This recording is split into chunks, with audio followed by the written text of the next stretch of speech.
Magandang gabi sa inyo lahat. Ito ulit si Mike Paduan. Babalik sa ating tropical weather analysis ng araw na ito ng Lunes hanggang Miyerkules.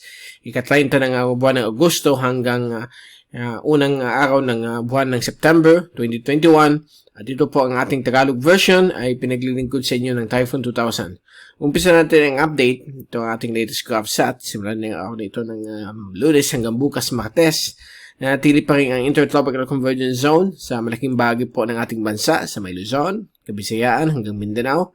Kakaroon po siya ng mga kalat-kalat na mga pag-ulan, paggulog at paggidlat, lalo na po sa hapon o gabi. But overall po, ang panahon po within the ITTCZ will be bagyang mainit hanggang maulap ang papuwirin. So, huwag niyo kalimutan magdala ng payong sa mga posibleng mga pag-ulan, paggulog at paggidlat, lalo na sa hapon o gabi. Samantala, ang Palawan na magiging katamtaman po lagay ng panahon. May mga malilit na chances po na may mga isolated rain showers and thunderstorms. But overall ay mainit po sa bahagi nito, ang isla ng Palawan.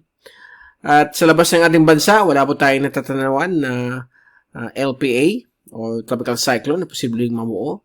Meron lang tayo dito dalawang surface trough. Ang isa po dito sa may hilagang bahagi po ng dagat China at yung isa naman po ay dito po sa may Marianas at Central Western Micronesia. May pong dumadaan po na surface trough. At meron po isang malakas na high pressure dito sa may western coast ng Japan. Hindi po siya halos gumagalaw. Nagbibigay po ng napakagandang panahon sa Okinawa at sa ibang parte po ng Japan. At ito rin ang influence ng easterly surface wind flow sa bahagi nito ng North Philippine Sea. But so far, ang area na ito ay apektado na po ng Intertropical Convergence Zone. So, bali, wala naman po tayong ikabahala sa ating panahon. At kung tinitin natin yung fast animation, so kita po natin napakaraming ulap na nagbibigay po ng mga paggulog at paggidlat.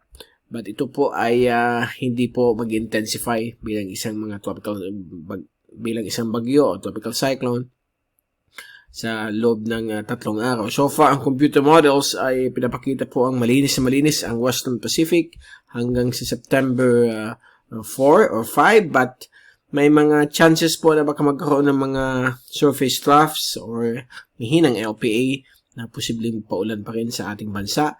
At ito po yung ating zoom in satellite animation sa Pilipinas at nakikita po natin mga maliliit na mga localized thunderstorms ay kalat-kalat po sa buong bahagi po ng ating bansa mula sa Luzon hanggang sa Mindanao, ng Kabisayaan, kaninang hapon. Karoon po ng mga localized thunderstorms at dito rin po sa Kabikulan. May mga ibang areas na wala naman pong ulan. Maulap lang man po ang papawirin. Samantala, ito po ang ating forecast sa ulan sa susunod na 3 araw. Ito po yung rainfall accumulation.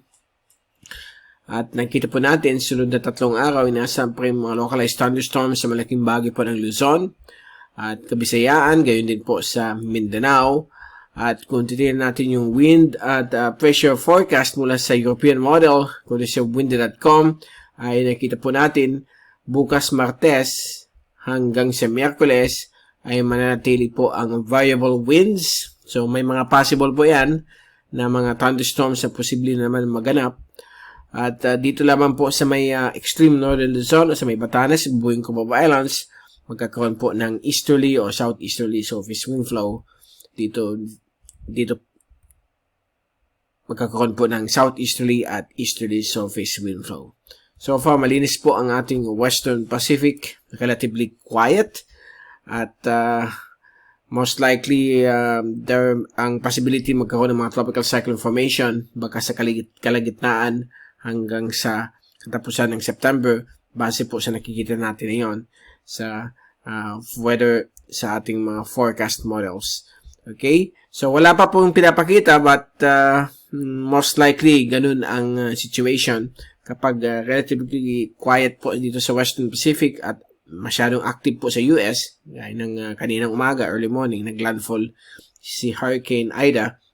Isa po siyang Category 4 na bagyo na umabot po ng 240 km per hour ang 1-minute sustained winds. So, naglandfall po yan sa may Mississippi Delta, malapit sa New Orleans. So, bumalik yung trauma ng mga tao nung naranasan nila nung bagyong Katrina.